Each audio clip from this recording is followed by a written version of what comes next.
UP की 14 सीटों पर आज समय का पांचवें चरण का प्रचार आखिर दिन दिग्गज करेंगे धुआंधार प्रचार। 20 मई को होगा पांचवें चरण का मतदान। यूपी के 3 जिलों में गृह मंत्री भरेंगे चुनावी हुंकार।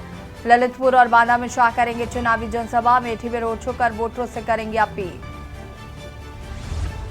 प्रयागराज में आज से भरेंगे हुंकार। चुनावी जनसभा को संबोधित करेंगे सीएम। बीजेपी प्रत्याशी के पक्ष में मांगेंगे वोट। इलाहाबाद सीट के करछना मुंगारी में गठबंधन की संयुक्त रैली। अखिलेश और राहुल मंच करेंगे साझा। प्रचार के आखिरी दिन झोंकेंगे ताकत। रायबरेली में जानलेवा रफ्तार बेकाबू पिकअप और कार के बीच भीषण टक्कर। मासूम समेत 4 लोगों की मौत, 3 लोग घायल। यूपी के 4 जिलों में 14 दिन भारी भीषण गर्मी। हीटवेव का रहेगा असर। बरेली, बदायूं, पीलीभीत, शाहजहांपुर के लिए अलर्ट घोषित। आप देख रहे हैं के न्यूज, खबरों का सारथी। नमस्कार, खबर उत्तर प्रदेश में आप सभी का स्वागत है। मैं हूं आपके साथ यशी शुक्ला। रुक करेंगे खबरों का, लेकिन उससे पहले आपको महाराष्ट्र ले चलते हैं, जहां पर उत्तर प्रदेश के मुख्यमंत्री योगी आदित्यनाथ क्या कुछ कह रहे हैं, सुन लेते हैं। दर्शन करने के लिए आमंत्रण जरूर दूंगा। बहनों और भाइयों, भारतीय जनता पार्टी आज भारत को आत्मनिर्भर और विकसित भारत बनाने के संकल्प के साथ इस चुनाव में उतरी है। चुनाव हमारे लिए केवल सत्ता प्राप्त का साधन नहीं है। चुनाव हमारे लिए एक गरीब के चेहरे पर खुशहाली लाने का, एक बचित को उसका अधिकार दिलाने का, एक नौजवान के हाथ को रोजगार उपलब्ध करवाने का, एक अन्नदाता किसान को उसका हक उपलब्ध कराने का, एक बेटी और एक बहन को आर्थिक स्वावलंबन के मार्ग पर अग्रसर करने का और भारत की विरासत को सम्मान दिलाते हुए विकास के पथ पर भारत को दुनिया के अंदर अग्रणी राष्ट्र के रूप में स्थापित करने का है। ये चुनाव केवल सत्ता प्राप्त करेंगे जैसे कि कांग्रेस के लोग और इंडी गठबंधन कर रहा है कि जीतेंगे तो मिलके लूटेंगे। इनके लिए चुनाव क्या है? लूटने का एक माध्यम है। हमारे लिए चुनाव जनता जनार्दन की खुशहाली के लिए और भारत को दुनिया की सबसे बड़ी ताकत के रूप में स्थापित करने का एक संकल्प है, और उस संकल्प के साथ हम लोग आगे बढ़ रहे हैं। और ये संकल्प नहीं होता तो क्या पिछले 10 वर्ष में भारत इतनी प्रगति करता? आपने देखा होगा नए भारत को मोदी जी के नेतृत्व में पिछले 10 वर्ष में भारत ने जो प्रगति की है अभूतपूर्व है। बहनों और भाइयों, दुनिया के अंदर सम्मान बढ़ा है। 2014 के पहले क्या स्थिति थी? 2014 के पहले दुनिया के अंदर भारत के प्रति सम्मान का भाव समाप्त हो रहा था। लगातार सम्मान घटता जा रहा था।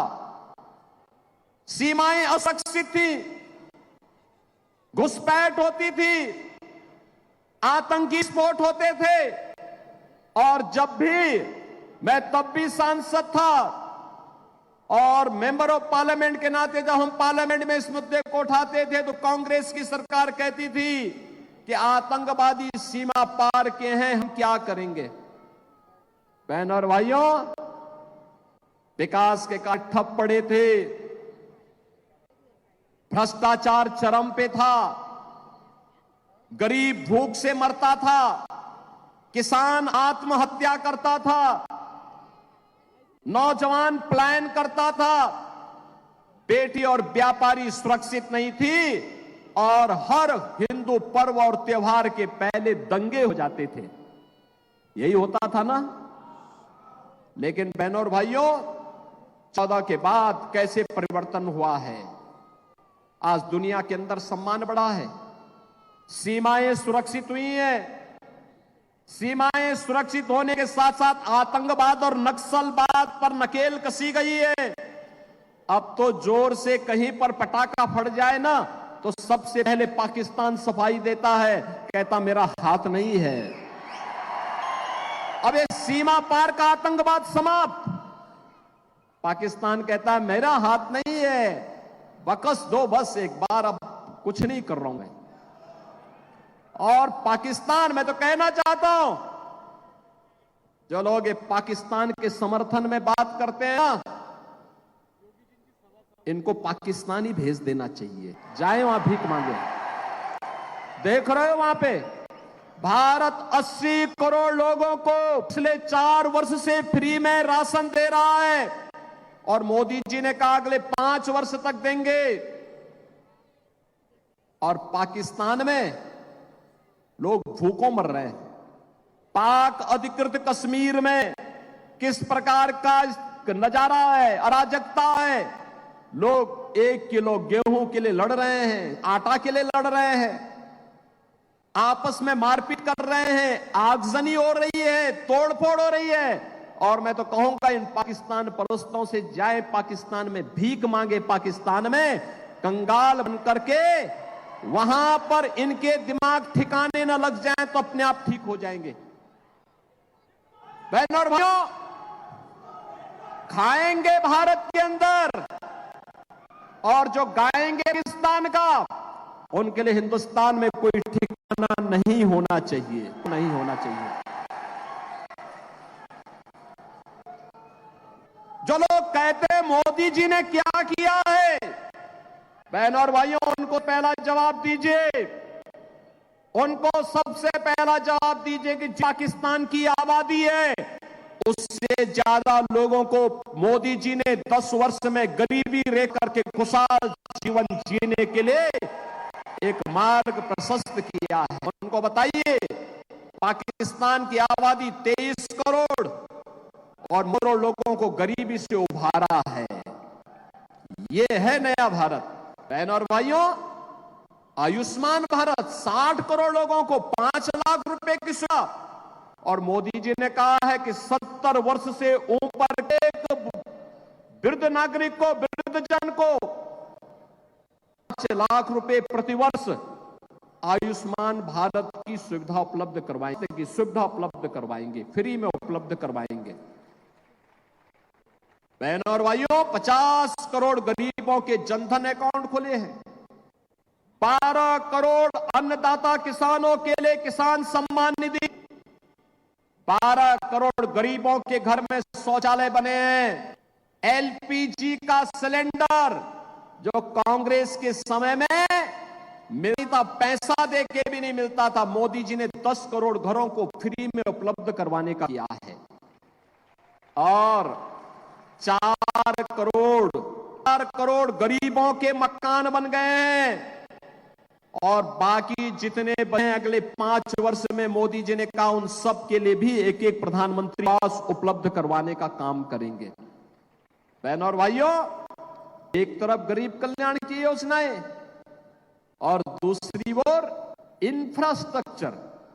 अरे महाराष्ट्र का तो सौभाग्य है, मोदी जी के नेतृत्व में आदरणीय नितिन गडकरी जी ने इंफ्रास्ट्रक्चर का ऐसा जाल बिछाया है, ऐसा जाल बिछाया, दुनिया देखती रह जाती है। हाईवे, वर्ल्ड क्लास हाईवे, 4, 6 लेन, 8 लेन, 12 लेन की एक्सप्रेस वे बन रही है, वे बन रहे हैं, एयरपोर्ट बन रहे हैं, IIT, IIM, AIIMS, IIIT, NIT, world class university, हर घर की योजना।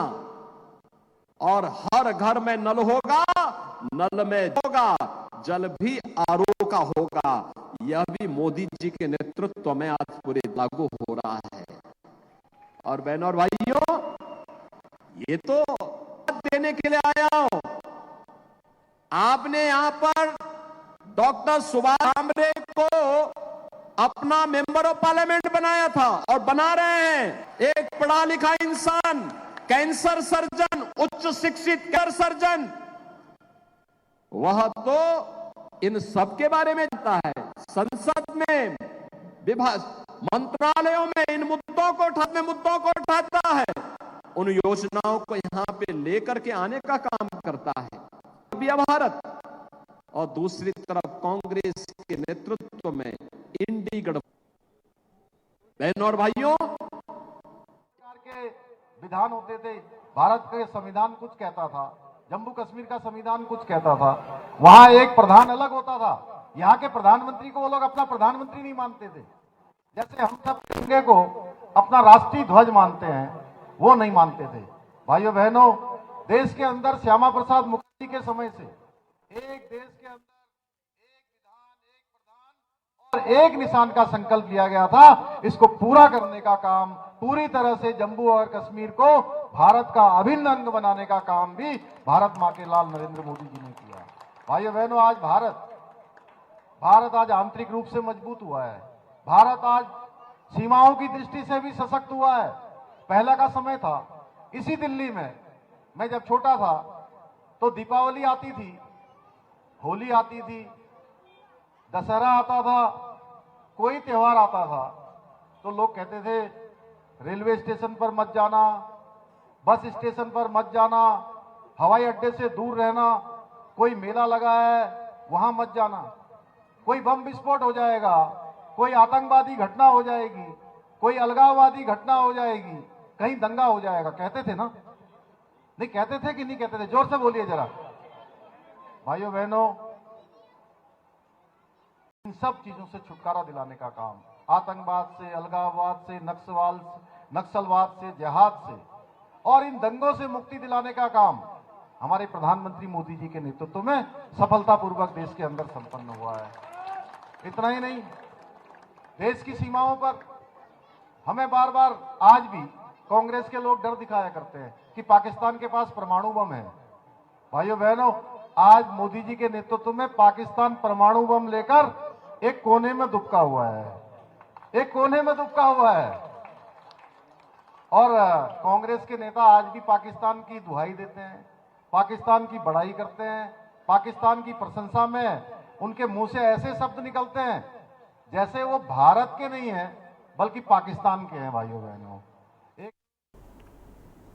और ये दो तस्वीरें आप देख रहे थे जहां पर महाराष्ट्र के दूर से मुख्यमंत्री योगी आदित्यनाथ चुनावी जनसभा को संबोधित कर रहे थे, तो वहीं दूसरी ओर उत्तराखंड के मुख्यमंत्री पुष्कर सिंह धामी बांसुरी स्वराज के समर्थन में दिल्ली में जनसभा को संबोधित करते नजर आए। बढ़ेंगे खबरों की ओर। 20 मई को अमेठी में लोकसभा चुनाव होने हैं। राजस्थान के पूर्व सीएम अशोक गहलोत अमेठी पहुंचे, जहां पर कांग्रेस ऑफिस में पूर्व सीएम ने किशोरी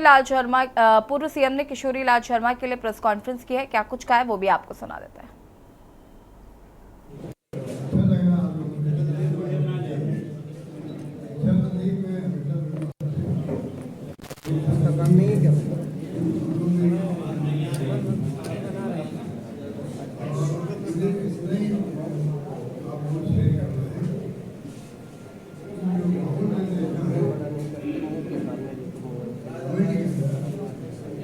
ऐसा माहौल मेरे ख्याल में राजनीति में जनता खुद ही आगे आ गई है चुनाव करने के लिए।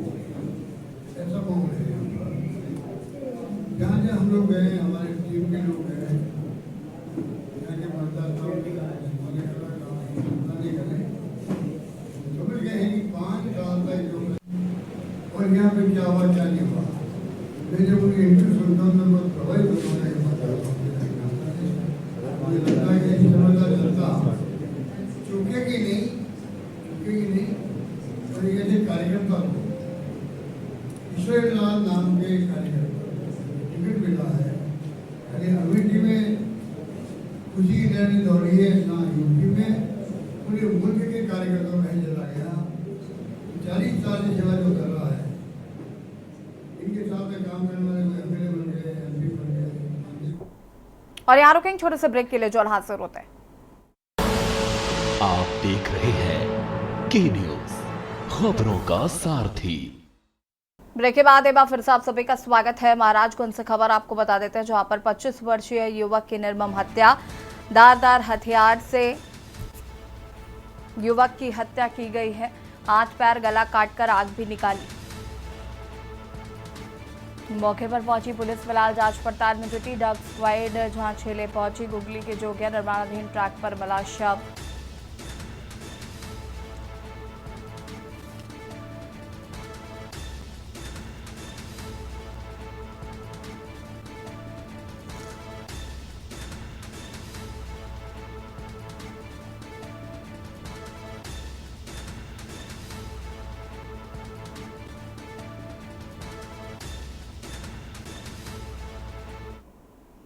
नेवाई थाना क्षेत्र में कल पेट्रोलिंग करते हुए एक युवक घायल अवस्था में मिला था पेट्रोलिंग पार्टी को, जिसके गर्दन पर धारदार हथियार से हमला किए जाने का था। उसको हॉस्पिटलाइज कराया गया था। आज उसका कथन लिया गया है, जिसके आधार पर अग्रिम कार्रवाई की जा रही है।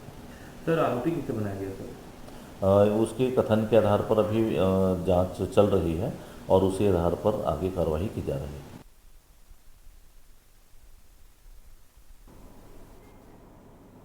महाराजगंज में युवक की निर्मम हत्या की गई और इसी खबर पर ज्यादा जानकारी के लिए संवाददाता ब्रजेश हमारे साथ जुड़ चुके हैं। ब्रजेश, क्या कुछ जानकारी है?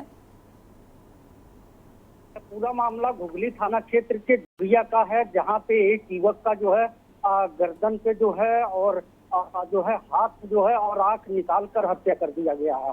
हालांकि इस बात की सूचना ग्रामीणों ने जब पुलिस को दी तो पुलिस भी मौके पर पहुंची और पुलिस के उच्च अधिकारी भी मौके पर पहुंचकर जांच पड़ताल में जुट गए। इस हत्या से जो है पूरे क्षेत्र में सनसनी फैल गया है।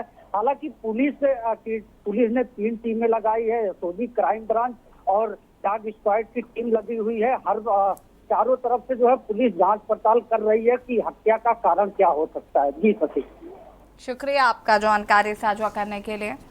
और खबर आपको बता रहे महाराजगंज से, जहां पर आपको बता दें कि युवक की निर्मम हत्या कर दी गई। कन्नौज से खबर आपको बता देते हैं, जहां पर सपा समर्थकों पर हमला कराने का आरोप। सपा नेताओं ने बीजेपी कार्यकर्ताओं पर आरोप लगाए हैं। हमला कर झूठे मुकदमे लगवाने का भी आरोप। सपा प्रतिनिधि मंडल ने डीएम से की है मुलाकात। लगातार हमलों को लेकर डीएम से की गई मुलाकात। 9 सूत्रीय ज्ञापन डीएम को सौंपे गए। भाजपा नेताओं पर कार्रवाई की मांग की गई है। जल्द ही सपा समर्थकों का उत्पीड़न बंद न होने पर दी आंदोलन की चेतावनी। सपा नेता बोले, हार होती देख बौखलाहट है, भाजपा नेता कर रहे हैं हमले। 9 सूत्रीय ज्ञापन डीएम को सौंपा गया है। भाजपा नेताओं पर कार्रवाई की मांग।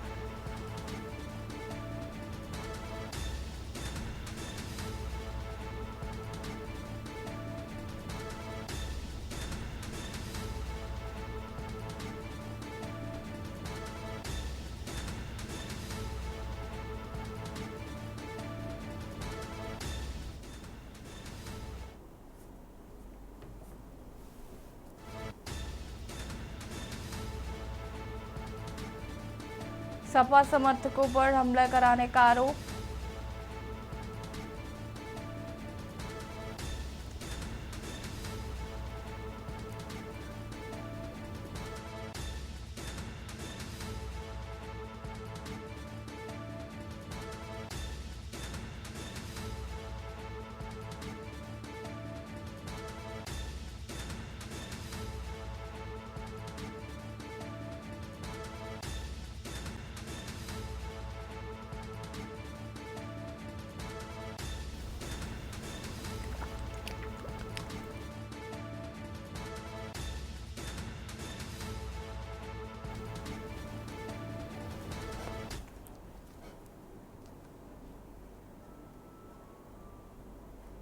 मेरठ से खबर, जहां पर जमीनी विवाद में 2 पक्षों में मारपीट। एक युवक ने फायर के लिए निकाला तमंचा। स्थानीय लोगों ने युवक को पकड़ा। युवक के तमंचा लहराने का वीडियो वायरल वीडियो का पुलिस ने संज्ञान लिया। पुलिस ने युवक को गिरफ्तार कर लिया है। थाना इंचौली क्षेत्र के खरदौनी गांव का यह पूरा मामला बताया जा रहा है।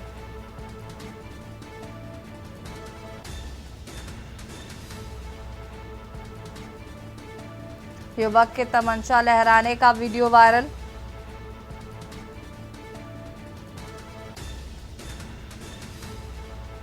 पुलिस ने युवक को किया गिरफ्तार। थाना इंचौली क्षेत्र के खरदौनी गांव का ये पूरा मामला बताया जा रहा है। मेरठ से खबर, एक युवक ने फायर के लिए निकाला तमंचा।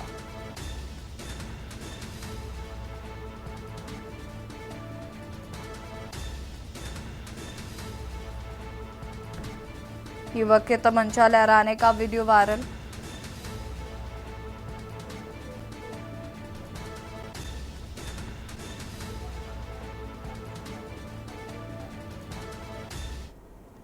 बरेली से खबर, जहां पर जिले में बढ़ रहा है लगातार कुत्तों का आतंक। कुत्तों ने राह चलते बच्चों पर किया हमला। कुत्तों के हमले का वीडियो वायरल। घायल बच्ची निजी अस्पताल में चल रहा है इलाज। कैंट थाना क्षेत्र के मोहनपुर ठेरिया का ये पूरा मामला बताया जा रहा है। कुत्ते के हमले का वीडियो वायरल हो रहा है।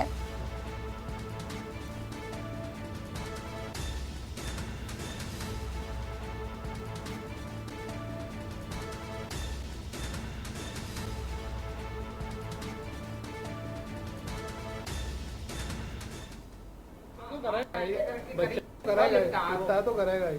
हाँ ये देखो देखो देखो माने कहीं बताओ भाई ये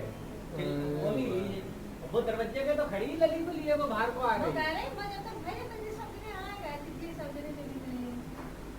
जिले में बढ़ रहा कुत्तों का आतंक और ये सीसीटीवी फुटेज सामने आया जहाँ पर इस तरह जा रहे बच्चे पर कुत्ते ने किया हमला। देखो देखो माने कहीं बताओ भाई ये वो दरवाजे के तो खड़ी लगी तो लिए वो बाहर को आ गई।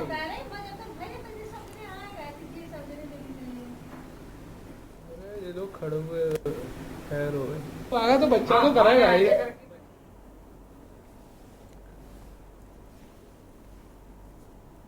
कन्नौज से खबर आपको बता देते जहां पर पुरानी रंजिश के चलते दो पक्षों में हुआ विवाद। एक पक्ष का दूसरे पक्ष पर हमला।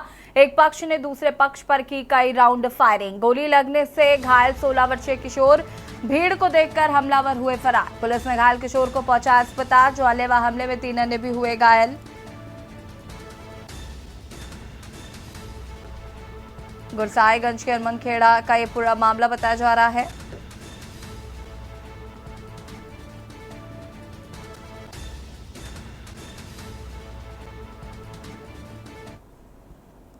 कानपुर से खबर जहां पर हॉस्टल के कमरे में मिला युवक का शव। पुलिस के साथ फॉरेंसिक टीम मौके पर मौजूद। पुलिस इस शव को पोस्टमार्टम के लिए भेजा। रावतपुर थाना क्षेत्र का ये पूरा मामला बताया जा रहा है।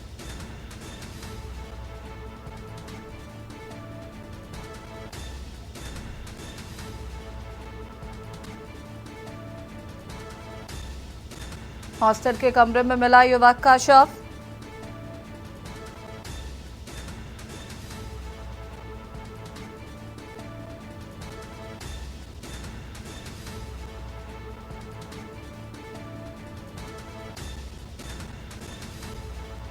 और इसी खबर पर ज्यादा जानकारी के लिए संवाददाता अमित शर्मा हमारे साथ जुड़ चुके हैं। अमित, क्या कुछ जानकारी है मामले को लेकर?